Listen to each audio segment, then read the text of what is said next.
شروع کرتا ہوں اللہ کے پاک نام سے جو نہایت مہربان رحم کرنے والا ہے۔ تو ہومیوپیتھی کے بارے میں کچھ بہت ہی غلط باتیں پھیلائی گئی ہیں اور غلط پریکٹس غلط انداز میں بتایا جا رہا ہے۔ میں خاص کر کے بات کر رہا ہوں کمبینیشن کے حوالے سے کہ اکثر لوگ کہتے ہیں کہ یہ فلاں اسٹور سے جا کے تو ایک فلاں فارما کی یہ فلاں نمبر ہے، کمبینیشن ہے، یہ استعمال کریں۔ تو سب سے پہلے تو ہمیں سمجھنا چاہیے کہ ہومیوپیتھی کیا چیز ہے۔ ہومیوپیتھک ہم کس طریقے سے ہمیں کس طریقے سے اس کی میڈیسن استعمال کرنی چاہیے، ہمیں کیا کرنا چاہیے، ہمیں اپنی پریکٹس کو کیسے اچھا کرنا چاہیے، ہم اپنی پریکٹس کو اپنی ہومیوپیتھی کو مریض تک کیسے پہنچائیں۔ تو اس میں پھر ہمیں کیا کرنا چاہیے، ہمیں ارگینک پڑھنا چاہیے کہ ہومیوپیتھی کے لا کیا ہے، ہومیوپیتھی کے اصول کیا ہے، ہومیوپیتھی کے کلاس کیا ہے، کیا اس کے آفرزم کیا ہے۔ سب سے پہلا جو ایک دو آفرزم ہے اس میں لکھا ہوا ہے کہ ہومیوپیتھک ڈاکٹر کو چاہیے کہ وہ ریپڈلی، جینٹلی اور پرماننٹلی کیوریشن کریں۔ تو یہ اسٹارٹ کے اس میں افروزم میں لکھا ہوا ہے کہ ہومیوپیتھک ڈاکٹر کو ایک ایماندار ڈاکٹر ہونا چاہیے۔ میں شارٹ بات کروں گا، لمبی بات نہیں کروں گا، تاکہ ہمیں سمجھ آ جائیں کہ ہم مریض کو جو دوائی دے رہے ہیں وہ ہم صحیح دے رہے ہیں یا غلط دے رہے ہیں، خاص کر کے کمبینیشن کے حوالے سے۔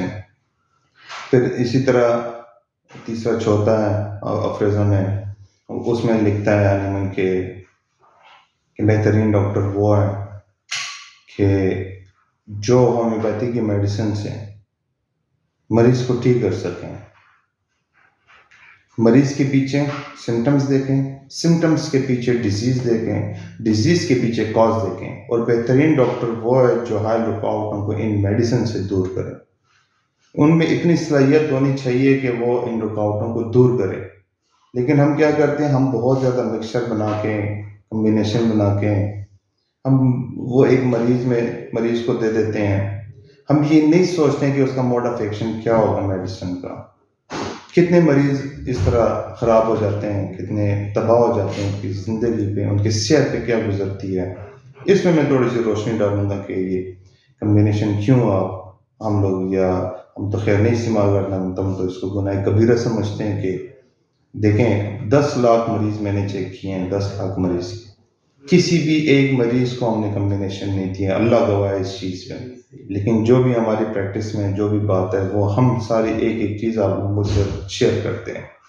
دیکھیں ہومیوپیتھی کی موڈ آف ایکشن کی دو فنکشن ہے، دو ایکشن ہے ہومیوپیتھک میڈیسن، ایک پرائمری ایکشن ہے اور ایک سیکنڈری ایکشن ہے۔ ایک پرائمری فنکشن ہے، ایک سیکنڈری فنکشن ہے۔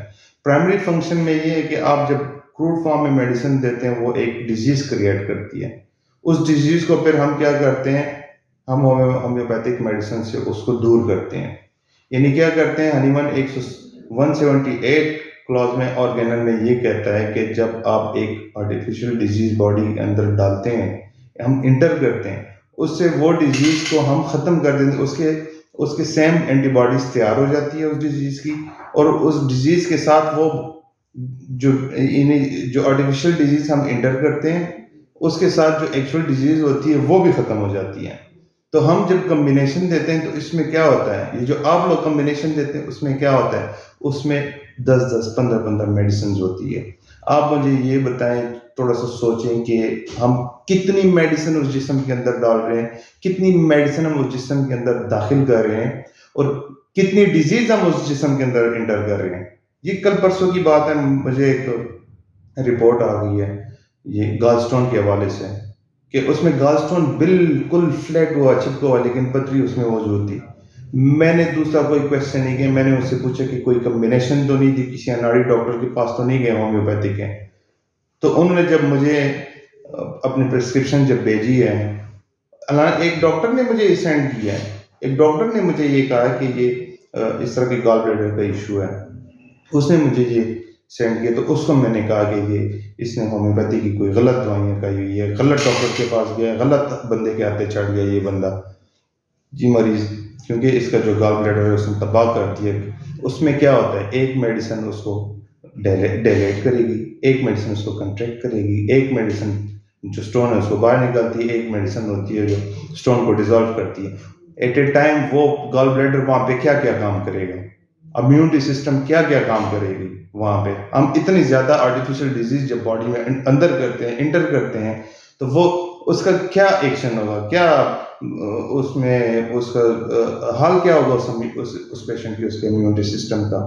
تو لہٰذا ہمیں سوچنا چاہیے کہ جب بلکہ ہومیوپیتھک میڈیسن جس طرح ڈاکٹر علی صاحب کہتے ہیں، سر کہتے ہیں کہ ہومیوپیتھک میڈیسن کا کام ہی سیکنڈری فنکشن ہے، سیکنڈری ایکشن ہے. جو ہم کروڈ فارم میں اور مدر ٹنچر میں میڈیسن دیتے ہیں وہ ہومیوپیتھک میڈیسن نہیں ہے. جو پوٹینسی ہے وہ ہومیوپیتھک میڈیسن ہے.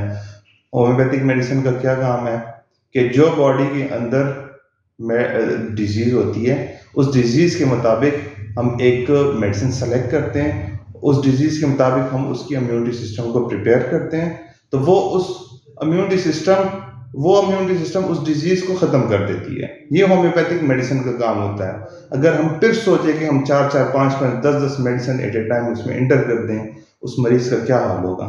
تو اس چیز کو ذرا سوچیے گا، کیونکہ ہم اس وائٹل فورس پہ بہت زیادہ سٹریس ڈال رہے ہیں، کیونکہ پرائمری فنکشن جو ہے وہ وائٹل فورس پہ بہت زیادہ سٹریس ڈالتی ہے. تو اس لیے اسی سے گریز کریں، کوئی بھی کسی قسم کا کمبینیشن نہ استعمال کریں. اگر میری بات یہ کسی مریض تک پہنچ رہا ہے تو وہ بھی اتھینٹک ہومیوپیتھک ڈاکٹر کے پاس جا کے یہ میڈیسن کا استعمال کریں. شکریہ.